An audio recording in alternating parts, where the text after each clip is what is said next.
Hello everyone and welcome to LEQ TV.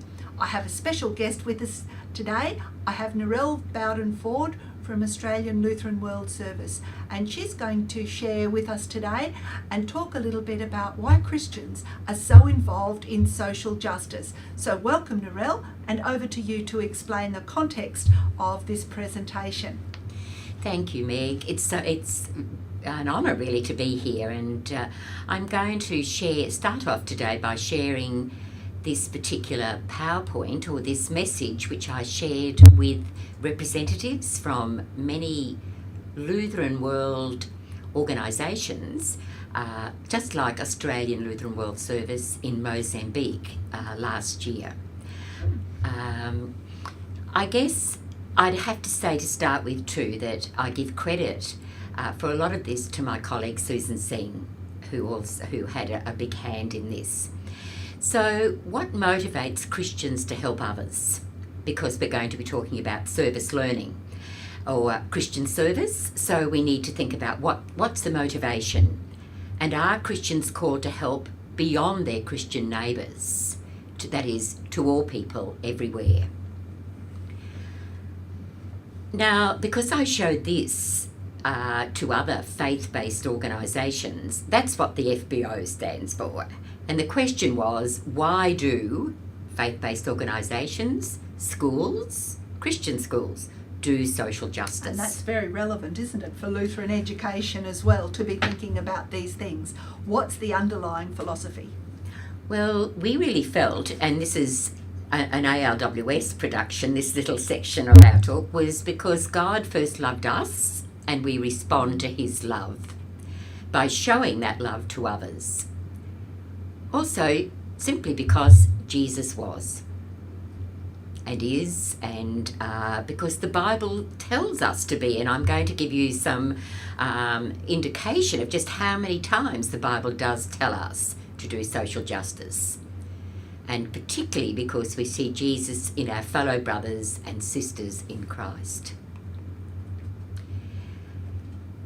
People were surprised when we actually came up with these statistics, that in the Bible there are 2,130 sections on poverty and justice in the Old Testament and 718 in the New Testament. That's a lot of references.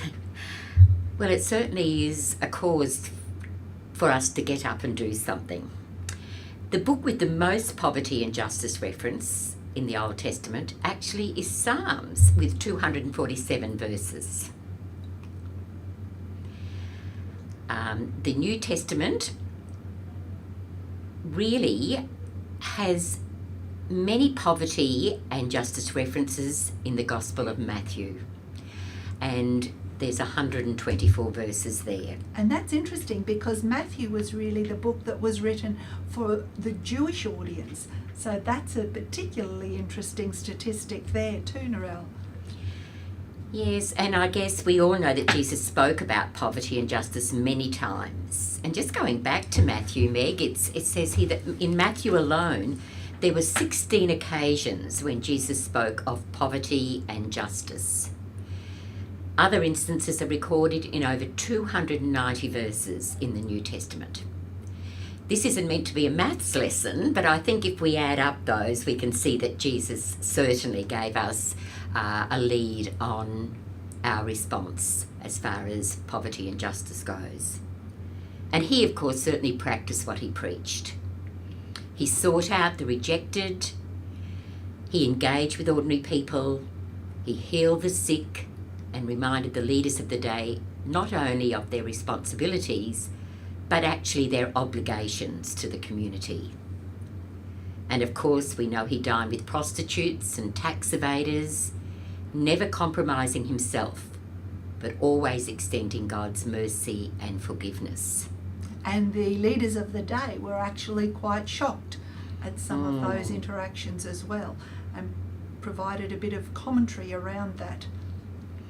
And I guess Jesus was certainly doing something out of the ordinary, but I think now, hopefully, we can make sure that our social justice response isn't something out of the extraordinary. Yes. And of course, therefore, based on what Jesus did, he embodies inspiration and hope for Christians. Because the story of Jesus provides a framework for the mission of the church and its justice and welfare obligation. It does not follow on from belief, but it is the essence of belief. That is, to love God and to love one's neighbour. And so, for service learning or Christian service, and particularly this is at the core of ALWS's work, love and service in the name of God are the core of our justice agenda, an agenda which is of God and not of us. Thank you very much, Narelle. That's very inspirational to be thinking and reflecting on that particularly powerful theme through the Old and New Testaments. Thank you, Narelle. My pleasure, Meg.